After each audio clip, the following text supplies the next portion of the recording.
L'histoire que je vais vous raconter maintenant est vraie. J'ai vécu cet épisode de ma vie en 2001 et je n'oublierai jamais cette nuit horrible qui m'a plongé immédiatement dans le monde du paranormal.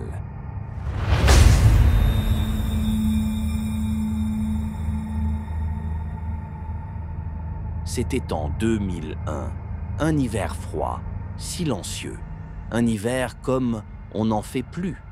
Mon beau-frère, Pierre, venait d'être sollicité pour un remplacement de quelques nuits dans une très vieille demeure. Un ancien manoir austère, immense, presque déserté. Il n'y restait qu'un homme, un chanoine centenaire figé par l'âge, incapable de se lever depuis des années. Un chanoine, c'est un homme d'église, un prêtre consacré, autrefois membre d'un chapitre de cathédrale. Ceux-là vivaient dans des lieux vastes, silencieux, entourés de livres et de croix, et souvent de secrets. Cette demeure, il faut l'imaginer. Un hall d'entrée orné de boiseries sombres, un couloir principal où chaque pas résonne comme dans une cathédrale. À gauche et à droite, de grandes pièces aux rideaux épais à la tapisserie fanée. À l'étage, des chambres vides, figées dans le temps. Et tout en haut, un grenier poussiéreux, où l'air lui-même semble retenu. La première nuit de Pierre fut brève. À minuit passé, la poignée de sa porte se mit à bouger frénétiquement. Quelqu'un ou quelque chose tentait d'entrer. Pris de panique, il appela la police. Mais les forces de l'ordre ne trouvèrent ni effraction, ni trace de pas dans la neige. Le lendemain, Pierre refusa de remettre les pieds dans la maison. C'est là que je fus appelé à prendre le relais. De jour, je travaillais. De nuit, je devenais le gardien silencieux de ce lieu où chaque meuble semblait observé. Les 2 premières nuits furent calmes. Le chanoine restait allongé, inerte, dans son ancien bureau devenu chambre. Il ne parlait pas, il ne bougeait pas, il dormait ou méditait.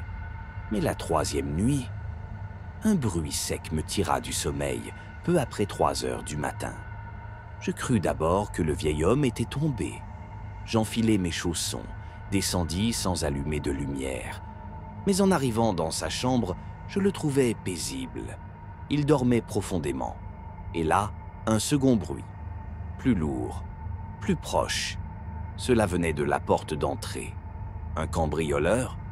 Je pensais à ce que Pierre m'avait raconté. Le bâtiment imposant pouvait attirer les regards et les intentions. Je m'approchai lentement de la porte. Les vitraux me permettaient de jeter un œil dehors. Mais rien. Pas une silhouette. Puis, à l'étage, le vacarme commença. On aurait dit qu'on traînait des chaises lourdes d'une pièce à l'autre. De la première chambre à gauche jusqu'à la dernière à droite.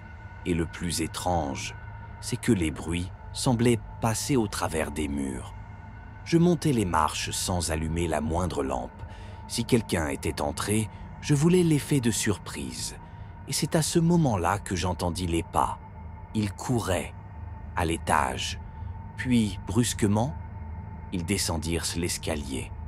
Je me tenais en bas face à eux, et je les entendais se rapprocher vite, très vite, mais je ne voyais rien. Les pas s'arrêtèrent juste devant moi. Un froid mordant me traversa de part en part. J'étais figé. Mon souffle était coupé. Quelque chose ou quelqu'un était là, invisible. Je repris mes esprits, pris une vieille lampe torche et grimpai à l'étage. J'ouvris chaque porte, fouillai chaque recoin. Aucune trace. Et puis, la radio. Un son grinçant au grenier.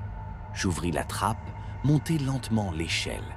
Là, dans l'obscurité figée, une très vieille radio crachait des voix brouillées. Elle était débranchée. Le câble coupé net. Et pourtant, elle fonctionnait. La poussière flottait dans la lumière bleue de la lune. L'air était plus lourd qu'en bas. Et j'ai su. Ce n'était pas humain. Ce n'était pas normal. Ce n'était pas vivant. Je descendis, refermai la porte de ma chambre à la hâte et bloquai la poignée avec un manche à balai. Je n'ai pas dormi de la nuit. J'ai attendu, assis sur le lit, les yeux fixés sur la poignée. Rien ne bougea, mais le silence était trop dense pour être naturel. Le lendemain, je rendis les clés. Quelqu'un d'autre devrait veiller sur le chanoine. Je n'ai jamais su ce qui m'avait fait face. Était-ce le frère du chanoine, disparu, ou quelque chose de plus ancien, tapi dans les fondations de ce lieu oublié? Je sais seulement que ce manoir n'était pas vide, et qu'il attendait quelque chose, ou quelqu'un.